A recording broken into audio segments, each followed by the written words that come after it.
Semangat pagi Mandirian bertemu kembali dengan materi sosialisasi pelindungan data pribadi. Tema kali ini terkait konsen, distribusi data leads, dan data breach management. Sosialisasi ini merupakan serangkaian dari penilaian self-assessment pelindungan data pribadi semester 2 tahun 2025. Jadi jangan lupa untuk mendokumentasikan pelaksanaan sosialisasi ini ya. Mandirian, data pribadi merupakan aset digital paling rentan di era saat ini. Kelalaian dalam mengelola dan memproses data pribadi tidak hanya melanggar hukum, tapi juga menimbulkan risiko serius bagi reputasi dan keberlangsungan bisnis.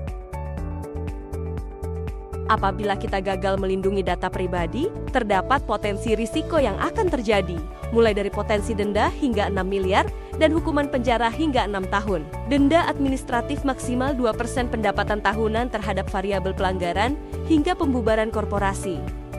Wah, gak main-main ya Mandirian.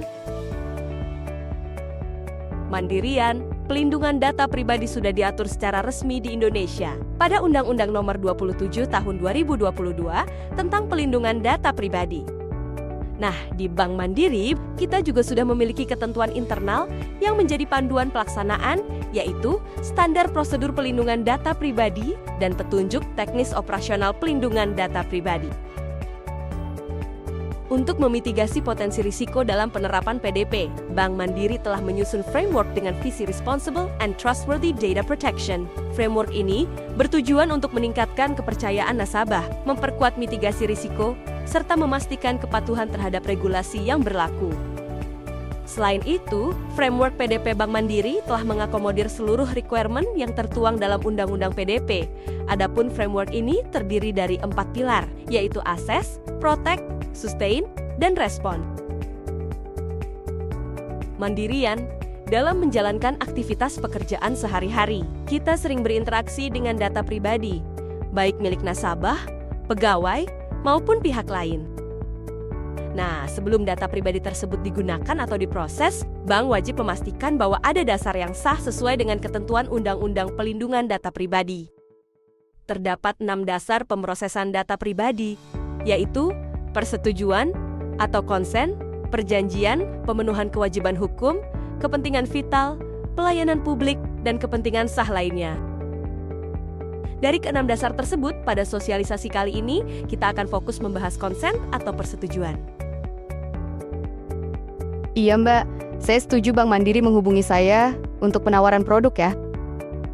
Mandirian, kalimat sederhana seperti ini ternyata sangat penting, karena inilah yang disebut dengan konsen atau persetujuan nasabah. Konsen menjadi dasar utama bagi bank untuk dapat mengolah data pribadi nasabah secara sah dan transparan. Melalui konsen ini, bank dapat menghubungi nasabah guna meningkatkan layanan sesuai dengan preferensi yang mereka berikan.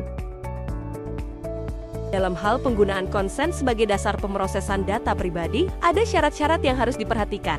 Pertama, persetujuan harus eksplisit, artinya nasabah harus benar-benar menyatakan setuju secara sadar. Contohnya, nasabah yang menyatakan setuju melalui telepon atau nasabah memberikan tanda tangan di formulir konsen. Kedua, tujuannya harus jelas, misalnya untuk penawaran produk atau pengelolaan layanan. Jadi bukan sekedar boleh digunakan tanpa batasan yang jelas. Lalu, sebelum meminta persetujuan nasabah, kita harus menginformasikan mandatory information atau kebijakan privasi kepada nasabah. Dan terakhir, semua konsen harus tercatat atau terekam, agar bank bisa membuktikan kalau persetujuan atau konsen itu benar-benar ada dan valid. Mandirian, kesalahpahaman yang sering terjadi adalah bahwa semua pemrosesan data pribadi wajib menggunakan konsen. Nyatanya tidak semua pemrosesan data pribadi membutuhkan konsen, tapi untuk direct marketing, konsen merupakan kewajiban. Di Bank Mandiri, penerapan konsen sudah dilakukan secara sistematis untuk semua pihak yang terlibat, mulai dari nasabah, pegawai, hingga rekanan. Nah, khusus untuk konsen nasabah individu, nasabah diberikan kebebasan untuk memilih bagaimana mereka ingin dihubungi oleh pihak bank terkait penawaran produk, apakah melalui telepon, SMS, aplikasi chat, atau email. Pilihan inilah yang menjadi dasar bagi kita dalam melakukan penawaran produk. Dan yang paling penting untuk diperhatikan adalah Sebelum melakukan penawaran atau pemasaran produk, kita wajib memastikan bahwa penawaran yang dilakukan telah sesuai dengan konsen terkini yang diberikan oleh nasabah. Selain konsen nasabah, pegawai, rekanan, dan beberapa konsen lainnya yang diatur, juga terdapat konsen khusus. Konsen khusus adalah konsen yang tidak terformat secara baku dan dapat disusun atau digunakan oleh unit kerja sesuai dengan kebutuhan dan ketentuan yang berlaku. Salah satu contoh penggunaan konsen khusus ini adalah pada pengumpulan nama dan nomor telepon pada daftar hadir. Mandirian. Apabila data yang kita kumpulkan tidak dikelola dengan benar, dampaknya bisa serius.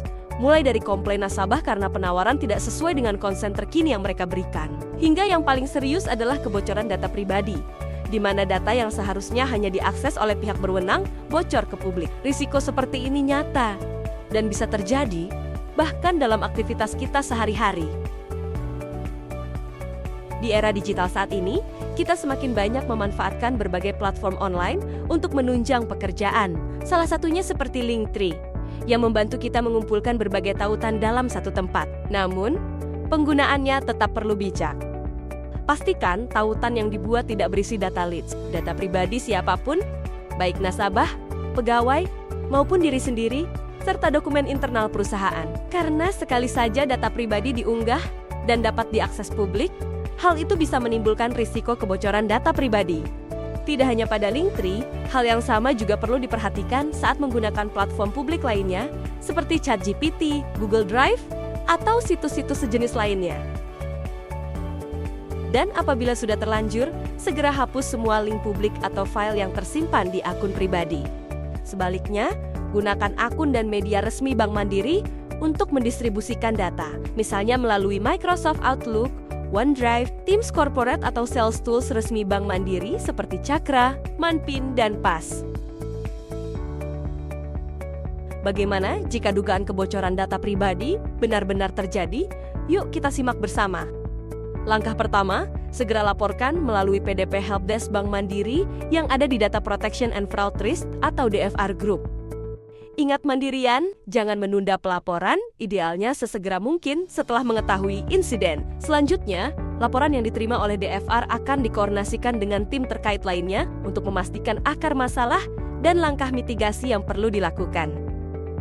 DFR dan tim terkait lainnya akan melakukan remediasi dan mitigasi awal untuk mencegah dampak yang lebih luas. Dan sesuai ketentuan, Bank wajib menyampaikan pemberitahuan kepada subjek data pribadi dan regulator. Paling lambat 3 kali 24 jam sejak insiden teridentifikasi secara pasti. Nah, itu dia Mandirian, rangkaian pembahasan kita pada sosialisasi kali ini. Mari kita patuhi Undang-Undang PDP, guna menjaga keamanan data dan membangun kepercayaan nasabah. Sampai bertemu pada sosialisasi berikutnya.